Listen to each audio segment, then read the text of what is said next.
Silakan Pak. Oke, baik. Mungkin saya akan share agar tampil PowerPoint ini kira-kira seperti ini ya. Biar tampilannya seperti inilah kira-kira kalau kita ngobrol. Oke, baik. Nah, pada dasarnya program studi teknik metalurgi ITSB itu dulu didirikan oleh setidaknya 3 pilar di sini. Kita bisa lihat di sini ada Sinarmas, ya, kemudian ada Pemkab Bekasi dan juga ITB. Jadi ITB dalam hal ini mensuplai tenaga dosen dan juga kemudian kurikulum-kurikulum yang ada di ITSB itu diambil dari ITB. Jadi pengajar-pengajarnya tentu dosen-dosen dari ITB. Nah, alasan kenapa kita itu membuka kelas karyawan itu memang karena kita berupaya untuk lebih dapat dikatakan dekat kepada industri ya. Ini salah satu kesempatan yang juga dibuka dan diberikan seluas-luasnya oleh Yayasan ITSB. Karena apa? Karena kita merasa bahwa teknik metalurgi sebagai salah satu keilmuan yang cukup spesifik, sebenarnya jarang ditawarkan dalam bentuk kelas karyawan. Itu salah satu alasan yang utama. Kalau boleh dikatakan sebenarnya dalam beberapa tahun terakhir banyak sekali pembukaan jurusan-jurusan baru atau prodi baru di banyak tempat. Katakanlah di Aceh itu kemudian ada yang buka baru, kemudian di Sumbawa buka baru program studi yang berbasis teknik metalurgi. Ya, kemudian juga mereka kemudian dinegerikan lah kira-kira seperti itu ya. Tapi banyak sekali program studi teknik metalurgi yang ada, meskipun saya katakan banyak dalam arti terbatas sebenarnya ya.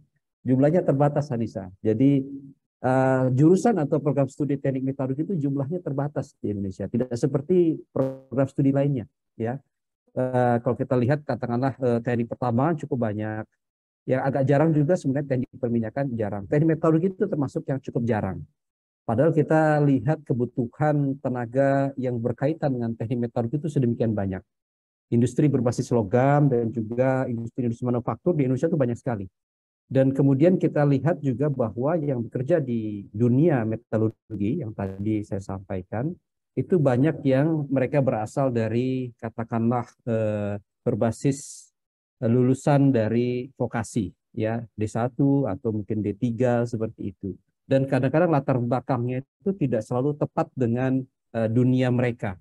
Jadi katakanlah mereka bekerja di bidang metalurgi, tapi mungkin mereka dari teknik industri, ataukah dari pengelasan atau dari apalah kira-kira. Kadang-kadang dari mesin, tetapi dia tidak langsung berkaitan dengan mesin, melainkan kepada bahannya. Atau bahkan banyak, misalkan seperti teknik elektro atau kimia, seperti itu. Nah, pada dasarnya seperti tadi, alasan kita membukanya itu karena memang kita ingin open. Ya, kita membuka kesempatan bagi karyawan-karyawan yang merupakan apa istilahnya orang-orang yang berhadapan langsung dengan industri dan mereka masih katakanlah bekerja di sana sebagai lulusan dari vokasi, kita membuka kesempatan mereka untuk katakanlah ya upgrade lah kira-kira pemahamannya, pengetahuannya juga kemudian juga tentunya berubah dari yang awalnya mereka lulusan vokasi kemudian menjadi sarjana, kira-kira seperti itu. Dan ini jarang ya Hanisa ya, di Indonesia itu jarang ya. Tentu saja kita tidak bisa misalnya meminta ITB misalkan atau mungkin perguruan tinggi yang besar atau negeri untuk membuka kelas seperti ini, kelas karyawan, karena mereka sudah banyak mahasiswanya gitu ya. Tetapi kita seperti ITSB ini berkesempatan untuk melakukan itu. Jadi kita pada dasarnya open, ya open untuk apa kelas karyawan. Ya tentu saja nanti kuliahnya akan disesuaikan kira-kira seperti itu. Mungkin garis besarnya seperti itu, Hanisa. Alasan kenapa kita itu membuka kelas karyawan karena memang kita ingin membuka kesempatan itu bagi karyawan-karyawan yang boleh jadi mereka tidak bisa datang, katakanlah ya, tidak bisa datang karena mereka kerja ya, tidak bisa datang belajar secara reguler, meninggalkan pekerjaannya, jadi datang ke Delta Mas misalkan karena kampus ITSB ini ada di Delta Mas, kemudian mereka misalnya bisa belajarnya katakanlah selepas mereka kerja, ya kan banyak sebenarnya kebutuhan itu. Meskipun kita jujur sebenarnya belum banyak yang terinformasi mengenai program seperti ini. Banyak. Kalau saya misalkan berkunjung ke beberapa industri itu dan kita berdiskusi, mereka sangat tertarik. Tapi memang kita memang perlu menyampaikan katakanlah program ini kepada orang-orang yang memerlukan itu. Kira-kira seperti itu, Anissa. Kira-kira. Ya, baik Pak. Terima kasih Pak. Jadi ini tuh kesempatan yang sangat langka ya Pak, karena tidak semua membuka program kelas karyawan ini Pak. Betul, betul sekali. Jadi ini langka sebenarnya. Jadi kalau kelas-kelas yang berbasis seperti katakanlah manajemen misalnya ya, atau yang berbasis ilmu ekonomi atau ilmu sosial gitu ya, itu mungkin banyak ya, atau mungkin informatika gitu banyak. Tapi metodologi itu kan keilmuannya sangat khusus. Dan kalau dicari itu akan sangat sulit, katakanlah orang-orang yang ingin melanjutkan dari vokasinya ke S1 teknik metalurgi, sulit mencari tempatnya. Dan kita membukalah kesempatan itu. Begitu. Ya, baik Pak. Lalu untuk tenaga pengajarnya Pak, dosennya itu, Tenaga pengajar ya. iya Oke. Pak, dan bidang keahliannya Pak. Ya. Nah tadi sempat ditunjukkan slideshow sebentar ya mungkin tadi sembari break tadi awal. Nah ini adalah tenaga pengajar yang mengajar di TMM ya, Teknik Metalurgi ITSB. Jadi saya sendiri selaku ketua program studi dan saya memang dosen luar biasa di ITSB. Saya dosen tetap di ITB. Kemudian ada di sini Pak Sony Suprianto, ya. Pak Sony Suprianto ini dosen luar biasa di ITSB. Kemudian ada Pak Andri Armaji, ini sekretaris program studi. Kemudian ada Pak Asep Ridwan, ya. Kemudian ada Pak Soleh, Pak Karyanto, dan Bu Diana. Kita bisa lihat background daripada dosen-dosen ini. Pada dasarnya kita bisa lihat di sini bahwa ada 3 dosen yang sebenarnya merupakan dosen tetap di ITB. Jadi ditugaskan oleh ITB bekerja sama dengan ITSB untuk membantu ITSB ya meran program studi teknik metalurgi. Dan kita juga tentu dosen-dosen tetapnya juga memiliki background S1 dari ITB, kemudian juga melanjutkan S2, S3 di ITB ataupun dari luar negeri ya, seperti Bu Diana seperti ini. Nah, Pak Karyanto sendiri sebentar lagi dia akan lulus, jadi kita akan punya dosen tetap yang tetap ini yang 2 doktor, kira-kira seperti itu. Jadi tidak masalah dari pengajar. Yang penting kira-kira begini ya Hanisa ya, kalau saya katakan masuk ke ITB itu sulit, kira-kira seperti itu. Nah ini rupanya ITSB mendapat kesempatan untuk memperoleh tenaga pengajar dosen dari ITB atau yang memiliki background ITB, dan ini tentu saja kesempatan yang baik ya, kesempatan yang baik. Begitu Anissa. Ya, baik Pak. Terima kasih Pak. Mungkin dari peserta, apakah ada yang ingin bertanya? Jika ada pertanyaan, bisa raise hand terlebih dahulu.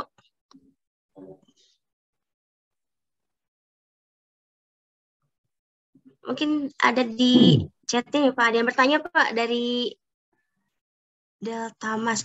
Apakah standar pengajaran disamakan dengan ITB Pak? Oke, baik. Jadi kalau kita bicara standar pengajaran, bahan-bahan kuliahnya tentu diambil dari bahan-bahan kuliah ITB.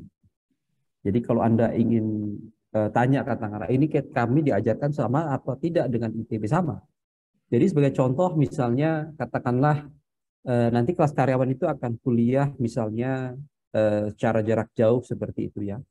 Maka nanti pengajaran-pengajarannya, materi-materinya, bagi saya sebagai contoh ya, saya karena saya dosen di ITB, maka akan diambil materi-materi persis dari ITB. Bahkan juga mereka akan diberikan link-link kuliah yang sama yang saat saya berikan dari ITB.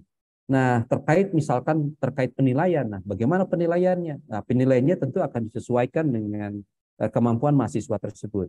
Ya tentu saja kita tidak bisa langsung katakanlah head to head diadu seperti itu ya antara mahasiswa ITB dengan yang non ITB, tapi kita istilahnya berupaya untuk memberikan penilaian yang sebaik dan sewajar mungkin.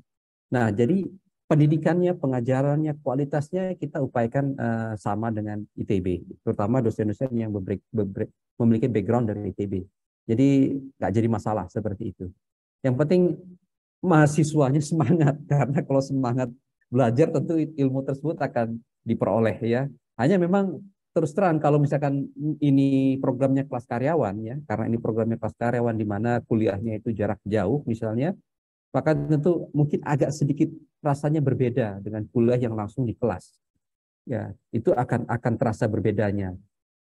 Bahkan di ITB sendiri mereka juga membuka program-program seperti credit earning seperti itu untuk katakanlah kelas-kelas seperti itu, tapi tetap rasanya berbeda antara kuliah langsung bertemu tatap muka dengan di katakanlah menggunakan Zoom misalnya seperti itu. Tapi selama mahasiswanya itu memiliki motivasi yang baik, maka tentu saja ilmu itu akan datang dan akan dapat diserap dengan baik oleh mahasiswa tersebut. Begitu. Jadi standarnya sama ya pada prinsipnya, Hanisa. Ada lagi Pak pertanyaan, apakah untuk sistem kuliahnya itu full online atau campur ya Pak? Bisa. Oke, baik. Ya. Nah, pada prinsipnya kita itu terbuka dalam arti kalau si mahasiswanya itu memang sama sekali tidak bisa hadir, maka kita akan berupaya untuk menyediakannya online. Akan tapi sangat baik apabila pada kesempatan-kesempatan tertentu mahasiswa itu dapat hadir.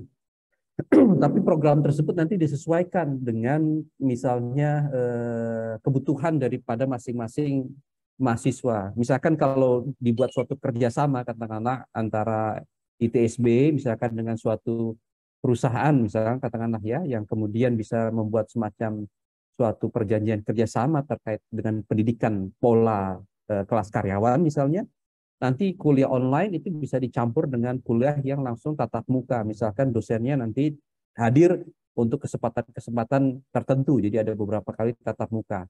Itu kalau misalkan kerjasamanya dengan suatu perusahaan. Jadi ada semacam MOU atau kerjasama seperti itu.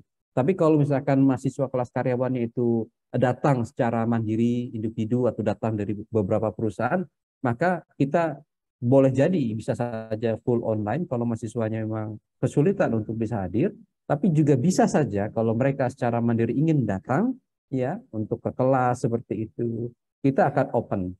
Nah, memang kita harapkan ya semacam seperti seminar atau misalkan nanti saat tugas akhir bimbingan itu bisa bertemu langsung. Tapi juga tidak menutup kemungkinan itu bisa dilakukan beberapa kali secara online.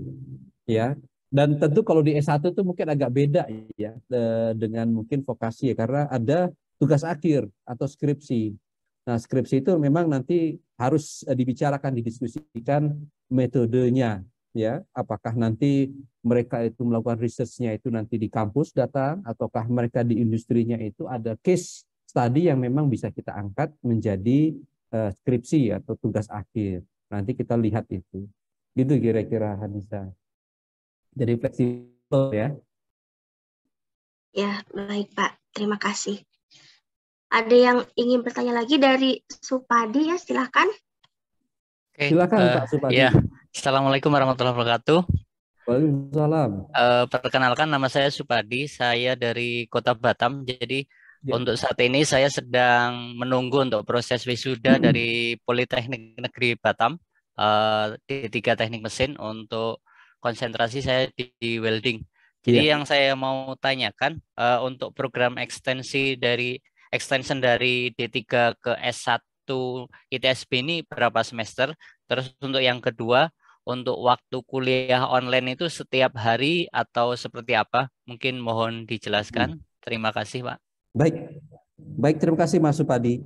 Jadi pertama, berapa banyak kita mengambil mata kuliah atau berapa semester kita akan ambil atau kita jalani kuliah tersebut itu tergantung hasil daripada ekivalensi. Jadi nanti Mas Supadi setelah lulus, kemudian kita bisa cek katakanlah transkrip akademiknya, ya transkrip akademik di situ ada mata pelajaran dan kita nanti akan sesuaikan. Misalkan saya ke sini ya, kita akan sesuaikan dengan materi yang kurikulum yang ada di teknik metalurgi ITSB ya, teknik metalurgi dan materi ITSB. Kita akan sesuaikan, kita akan ekivalensikan.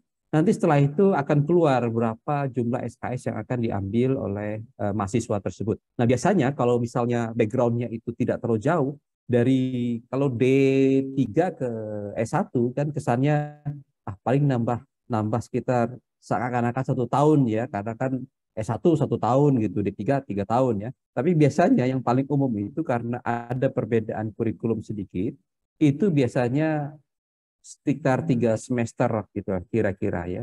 Kita kira-kira sekitar 3 semester. Nah, saya pernah melihat, pernah ada yang membuka semacam kelas ekstensi seperti ini, dan mereka pernah dulu ya, itu minimal menerapkan dari D3 ke S1 itu sampai 4 atau 5 semester. Tetapi sepengalaman kami tidak sampai sejauh itu. Jadi rata-rata maksimal kita upayakan 3 semester, kira-kira seperti itu. Dan mengenai perkuliahan itu bisa tiap hari, tetapi nanti disepakati katakanlah kuliahnya jam berapa. Misalkan kalau kerjanya itu sampai sore, nanti kita akan mulai kelas misalkan pukul 7, atau misalkan kalau ada dua kelas ya hari itu, maka pukul 7 nanti lanjut lagi pukul 9, kira-kira seperti itu. Nah, jadi bisa saja tiap hari, ada lagi yang belum saya jawab nggak? Mas Supandi ya? Sudah Pak, sudah terjawab. Sudah ya? Mungkin sebelumnya saya sudah ada komunikasi dengan Pak Andri ya. Oh iya. Jadi untuk saat ini saya kan belum terima ijazah karena masih proses yudisium. Jadi Ya. kemarin juga saya sempat menanyakan apakah bisa mendaftar atau tidak, karena untuk transkrip nilai saya sudah keluar. Jadi alhamdulillah untuk IPK saya 3,74. Bagus sekali itu. Jadi kemarin sempat menanyakan, jadi memastikan kembali lagi apakah kalau misalnya belum dapat ijazah masih diperbolehkan untuk mendaftar di kelas karyawan ini. Mungkin itu aja, Pak. Ya. Kalau surat keterangan lulus bisa diperoleh tidak kira-kira dari kampus ya? Mungkin bisa, Pak. Jadi saya belum ada menanyakan, cuman ini sedang proses yudisium, jadi mudah-mudahan saya tanyakan ke TU-nya lagi nanti, mudah-mudahan dapat, Pak. Baik. Terima kasih Mas Supadi. Ya.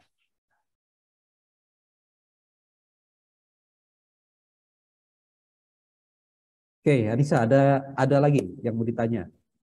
Atau apa? Kita ngobrol apa? Atau Pak Haji mau tambahkan, Pak Haji? Ini ada sekretaris program studi yang lebih attach dengan administrasi. Mungkin Pak Haji mau menambahkan pengalaman-pengalaman sebelumnya bagaimana, Pak Haji? Baik, yang dari Batam kan ada ya. Baik. Nah, kalau begitu langsung saja ya. Saya akan menunjukkan kurikulum dulu ya, Pak ya. Saya stop dulu ya. Boleh, Pak Haji mau share sesuatu kah, Pak Andri? Ya, Pak. Haji? Iya, Oke, Pak. baik. Saya mau share kurikulum program studi ya, sebentar. Nanti setelah ini saya akan menunjukkan ekivalensi yang tadi Bapak sebutkan. Nah, sebelumnya tadi yang Bapak katakan kuliah setiap hari, kita maksimal sampai Sabtu ya Pak ya. Jadi Senin sampai Sabtu malam ya. Jadi tidak ada yang di hari Minggu ya Pak ya. Gitu. Baik. Nah, jadi ini adalah kurikulum dari program studi teknik metalurgi ya. Di sini kita ada totalnya 8 semester dengan mata kuliah yang harus diambil sebanyak 144 SKS. Ini untuk yang normal. Jadi bisa dilihat di sini di semester 1 dan 2 itu adalah dinamakan tahap persiapan bersama, yaitu ada kita lihat kalkulus, fisika dasar, kimia dasar, bahasa Inggris, Pancasila, dan kewarganegaraan. Lalu ada pengantar metalurgi dan pengantar material dan seterusnya gitu ya. Nanti mulai dari semester 3 sampai semester 8 adalah tahap sarjana muda istilahnya. Jadi di sini kita akan mempelajari mata kuliah yang lebih spesifik, seperti di sini ada karakterisasi material, metalurgi fisik, termodinamika, pengolahan mineral, kemudian pengecoran, pengelasan, perancangan percobaan, dan tentunya untuk menyelesaikan tahap sarjana diperlukan mata kuliah tugas akhir. Apakah ini harus diambil semua kalau misalnya ekstensi dari D3 ya? Tentu saja tidak ya. Di sini akan diberlakukan namanya ekivalensi. Ini saya mau mengambil contoh kalau misalnya ada kuliah asal dan nama mata kuliah ekivalensi dari teknik metalurgi gitu ya. Jadi nanti akan dilakukan proses ekivalensi seperti ini, akan kemudian dicek mana saja yang bisa diekivalensikan, misalnya agama dengan agama, kewarganegaraan dengan kewarganegaraan, fisika dengan fisika dasar 1 dan seterusnya, sehingga nanti akhirnya jadi mata kuliah yang diambil itu adalah mata kuliah yang tidak bisa diekivalensikan sama sekali, yang memang tidak berhubungan sama sekali ya. Jadi tadi seperti yang Pak Korda katakan, mengambil 3 semester ini adalah mata kuliah yang memang harus diambil gitu oleh mahasiswanya. Jadi ini contohnya seperti yang kelas karyawan angkatan sebelumnya tahun 2021, dia harus mengambil sebanyak berapa nih? 56 SKS. 56 SKS itu karena satu semester, sebenarnya satu semester itu bisa ya 24, tapi 24 itu kan untuk yang reguler ya. Jadi kebiasaannya kalau kelas karyawan dibatasin mungkin 18 sampai 20 lah gitu. Jadi biar bisa tersebar gitu di 1 minggu itu satu hari 1 kuliah gitu. Jadi tidak yang sampai 1 hari 2 kuliah, mungkin agak berat gitu ya. Nah, jadi ini contohnya dia di semester 1 ngambil pengantar metalurgi, pengantar material, karakterisasi dan seterusnya. Nah, yang semester 3 ya, yang semester 3 yang akan berjalan mulai beberapa minggu lagi, dia harus mengambil termodinamika, pengecoran logam, dan tentu saja ada juga tugas akhir untuk menyelesaikan tahap sarjananya. Kira-kira seperti itu Pak Korda dan Hanisa. Saya kembalikan ke... Terima kasih Pak Aji. Ya.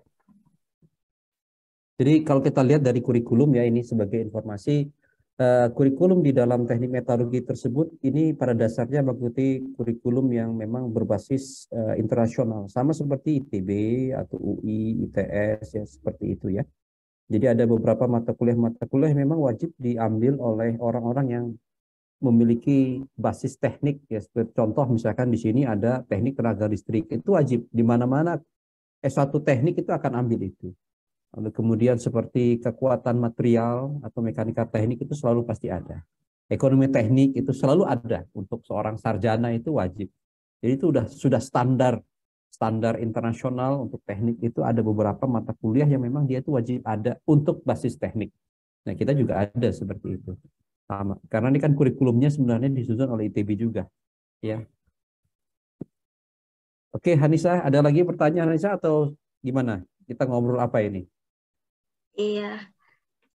Maaf Pak, mau izin bertanya terkait dengan biaya kuliah itu, apakah masih sama seperti yang ada di brosur atau ada perubahan atau seperti apa ya Pak? Nah, itu mesti Pak Andri Armaji mungkin yang jawab ya, atau bagaimana? Baik, baik. Ya, jadi kalau misalnya masih sama sih, jadi sesuai dengan brosur yang terakhir ya. Jadi ada komponennya yaitu biaya pendaftaran, terus kemudian uang pangkal itu dibayarkan di awal sebelum masuk. Nah, kemudian nanti uang biaya perkuliahan semesternya itu bisa dicicil sampai 5 kali gitu per semester. Jadi kalau misalnya 3 semester ya berarti dikalikan 3, kurang lebih seperti itu. Baik Pak, terima kasih Pak.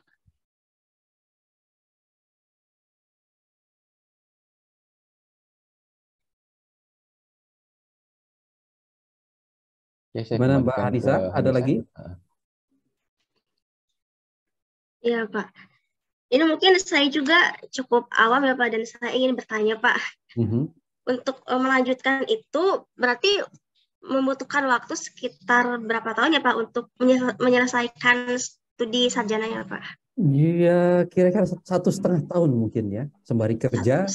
Ya, kalau misalkan yang sudah kerja, sembari mereka kerja, ya kira-kira 1,5 tahun kemudian, insya Allah kalau lancar, mereka bisa wisuda.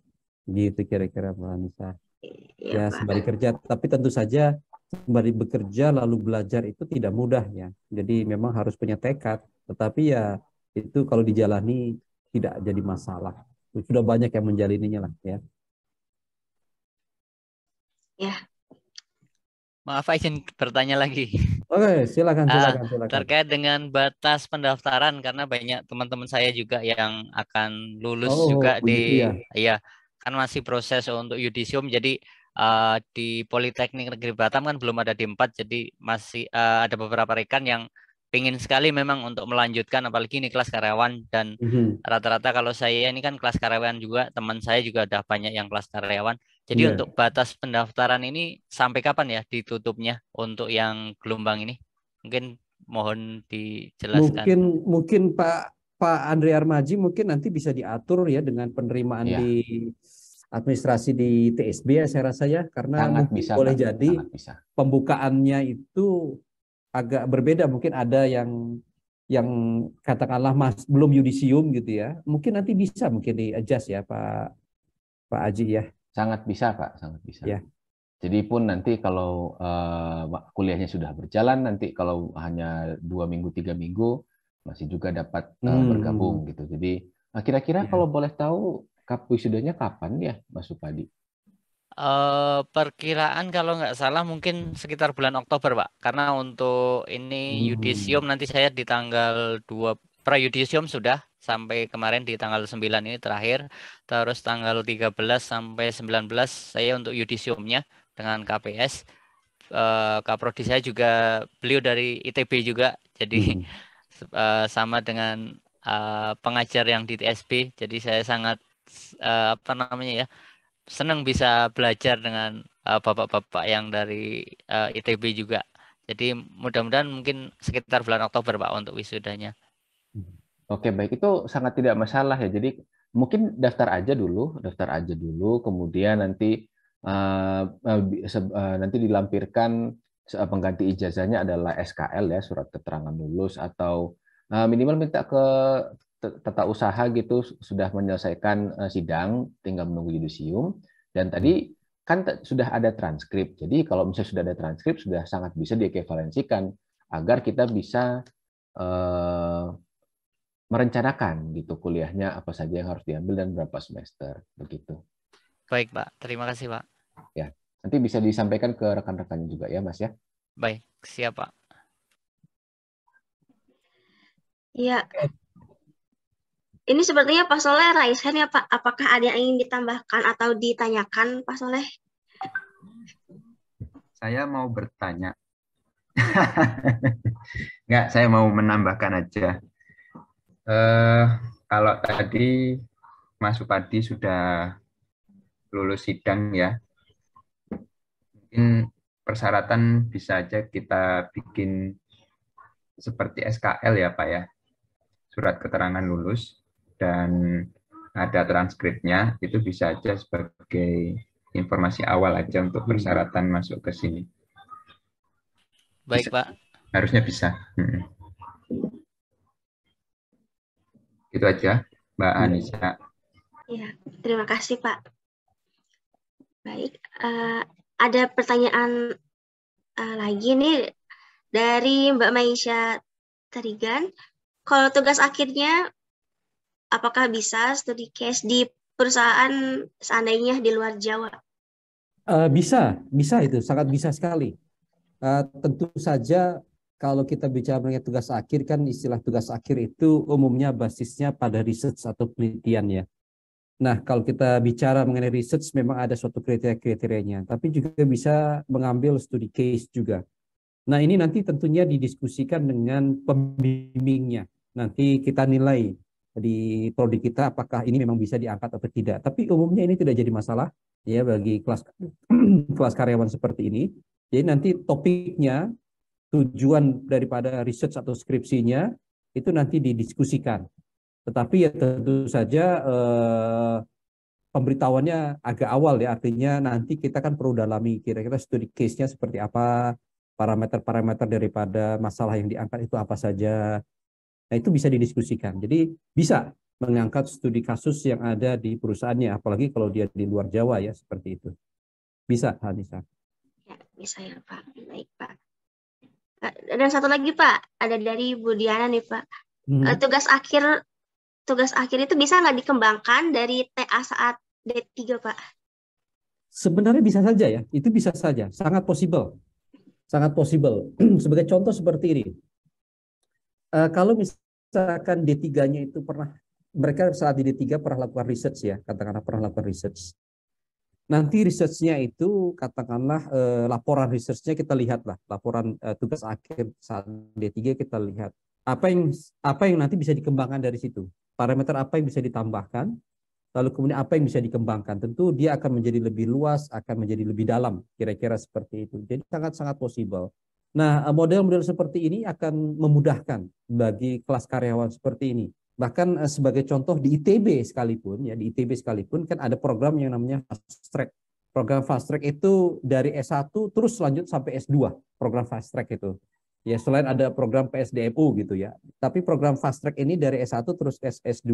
Jadi setelah lulus S1 4 tahun hanya nambah 1 tahun bisa langsung S2. Nah, biasanya yang sangat disarankan itu adalah research S1 itu nanti bisa terus dikembangkan, dilanjutkan saat research di S2. Jadi itu lebih baik, lebih cepat, lebih mudah bagi mahasiswa daripada dia harus switch ke suatu penelitian yang baru, padahal waktunya tinggal 1 tahun. Nah, jadi sangat terbuka apabila kita start dari riset D3 dia. Kita kembangkan, kita lebih buat lebih dalam. Atau seperti tadi yang ditanyakan oleh Mbak Meisha itu, penelitian bisa mengangkat case study yang boleh jadi mahasiswa sering menghadapi masalah tersebut atau ingin memecahkan masalah tersebut. Itu bisa. Dan tentu saja itu baik ya, karena kalau studi kasusnya itu di industrinya, ya studi kasusnya di industrinya lalu dipecahkan, ya umumnya kan kita kalau misalkan dosen-dosen itu kadang ada permintaan konsultasi dari perusahaan, katakan seperti itu ya. Kalau kami di ITB itu bisa lewat LPPM, bisa lewat PT LAPI atau LAPI Yayasan gitu ya. Di ISB juga ada LPPM-nya. Nah, ini kesempatan buat mahasiswa, katakanlah, oh dia punya satu kasus di industrinya, dia ingin pecahkan, dia angkat itu menjadi tugas akhirnya. Itu baik-baik saja, bagus. Begitu ya. Ya, Pak. Baik, Pak. Iya. Terima kasih, Pak. Apakah ada yang ingin ditanyakan lagi kepada peserta?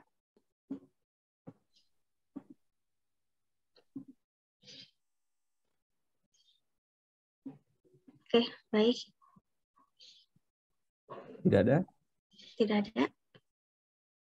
Oke.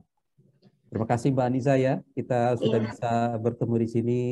Iya, Dan Pak. yang penting kita menyampaikan informasi ini, ya, menyampaikan informasi ini. Tadi saya melihat bahwa kelihatannya mungkin di luar sana masih banyak ya Pak Ade Armaji yang ingin katakanlah mengambil kelas karyawan seperti ini lebih fleksibel.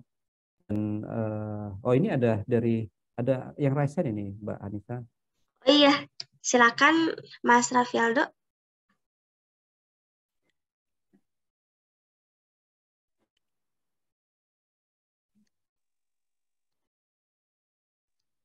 Pak, mau nanya nih. Silakan. Kalau kita kerjanya shift-shiftan itu gimana ya untuk proses jam belajarnya? Oke, baik. Ini kerja shift ini tentu lebih sulit ya kalau kita menetapkan jam yang pasti ya. Katakanlah kebanyakan orang kerja pagi sampai sore misalkan. Lalu kita ambil kuliah itu selepasnya malam. Nah, tapi kita juga punya solusi untuk itu, Mas Rafialdo. Jadi ada yang namanya kuliahnya itu sinkron asinkron. Jadi kalau kuliahnya sinkron itu kita tatap muka, tapi kalau kuliahnya asinkron itu nanti mahasiswa tersebut kita berikan bekal untuk menyaksikan video, kira-kira seperti itu. Jadi kita akan siapkan video-video perkuliahan.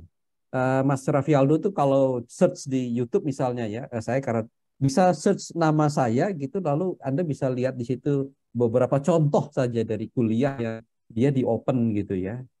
Anda bisa di situ terus belajar materi kuliah di situ. Jadi ada kewajiban bagi mahasiswa yang misalkan shift lalu kemudian tidak bisa hadir pada masa kuliah tatap muka di Zoom-nya, maka dia punya kewajiban untuk menonton video tersebut. Ya tentu saja bukan hanya run gitu saja, tapi benar-benar melihat dengan baik, kemudian menontonnya kira-kira seperti itu dan berupaya untuk memahaminya.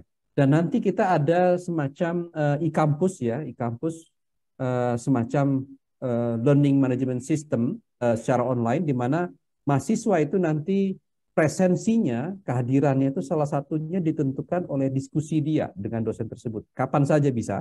Jadi misalkan materi ini yang sedang dibahas, nanti dia bisa tanyakan topik-topik yang dia sudah tonton itu di dalam kolom chat yang ada di Learning Management System yang ada dimiliki oleh ITSB. Seperti itu, Mas Raffi Aldo. Baik, Pak. Terima kasih untuk penjelasannya. Sama-sama. Ya, baik. Kepada peserta, apakah ada yang ingin ditanyakan lagi sebelum ditutup ya? Silakan jika ada pertanyaan. Mungkin nanti saya mungkin tunjukkan ini sedikit ya sebelum kita tutup ya, Mbak Anissa. Ya, Seperti boleh, ini Pak. contohnya perkuliahan daringnya itu nanti di kampusnya kira-kira seperti ini. Nanti pada saat kuliah nanti mahasiswanya masuk ke laman ini, lalu kemudian klik portal, di sini ada portalnya ya. Nanti kemudian tampilannya nanti kira-kira seperti inilah ya. Ini agak kecil ya, tapi nanti kalau nanti bisa lihat itu secara besar. Kemudian ini presensinya dan materi apa hari ini ya. Kemudian nanti diskusi-diskusinya bisa dilakukan di sini. Jadi nanti kita bisa pakai Zoom, tetapi nanti dipresentasikan secara online, kemudian mahasiswa nanti bisa bertanya sebagai catatan bahwa mahasiswa tersebut itu berperan atau ambil aktif di kuliah secara online tersebut dengan mengatakan, baik Pak, saya sudah membacanya, misalnya, atau menanyakan Pak ada pada halaman sekian saya tidak paham apa yang dimaksud dengan ini, gitu. Silakan, itu salah satu bukti telah melakukan perkuliahan secara online tersebut. Tentu saja bagi misalkan Mas Raffi Aldo, di mana misalkan saya kerjanya shift nih, maka manfaat daripada e-kampus ini sangat bermanfaat karena dia opennya 24 jam ya, dianggap misalkan kuliah tersebut pada hari itu dia di open selama 24 jam. Bahkan dia bisa start aja kalau dosennya sudah memasang link daripada kuliahnya dia, nanti bisa menafsirkan misalkan pagi lah, habis bangun lihat gitu, nanti kemudian kerja gitu, kemudian kasih komen seperti itu. Jadi fleksibel kira-kira seperti itu. Tidak masalah bagi yang kerjanya shift-shiftan seperti itu. Gitu Mbak Anissa ya. Ya, cukup. Silakan kepada peserta jika ingin ada yang ditanyakan lagi.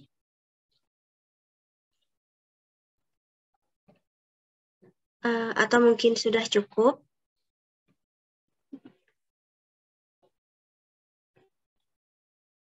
Mungkin sudah cukup mungkin ya Mbak Anissa ya. Ya. Oke, baik. Kalau sudah tidak ada yang ditanyakan lagi, kita tutup saja. Sebelumnya terima kasih banyak kepada Pak Korda, Pak Haji, dan Pak Soleh yang telah sharing. Ya, dan terima kasih juga kepada para peserta yang telah hadir. Oke. Terima kasih ya, banyak. Terima kasih juga Mbak Hanisa ya. Terima kasih sudah hadir di sini. Sama-sama. Nanti mungkin nanti dari administrasi ITSB juga akan mungkin kurang ya informasi itu, mungkin kurang disampaikan lagi, mungkin nanti kita bisa sampaikan selalu ya. Program kelas karyawan seperti ini karena memang ini kesempatan yang baik sekali. Jadi mudah-mudahan saja nanti katakanlah seperti tadi ada masalah yang terkait dengan yudisium, nanti pendaftarannya mungkin bisa dimundurkan. Nanti Pak Andri Harmaji nanti bisa mengaturnya lah kira-kira seperti itu. Mudah-mudahan tidak masalah. Terima kasih Mbak Anissa, Pak Andri Harmaji juga para peserta yang sudah hadir. Foto. Mau foto? Boleh, boleh foto. Boleh.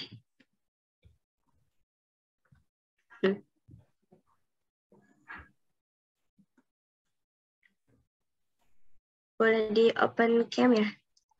Ya, bebas yang siap open cam. Ya, open bebas. cam. Ya. Oke, sudah ini? Sudah, Pak. Oke, baik. Itu masih. Masih ada Mas Nurul Hadi. Biar kenal mukanya. Oke. 1, 2, tadi masuk padinya. Oke, yuk. 1, 2. Ya, sudah. Oke, terima kasih semuanya. Makasih, Pak.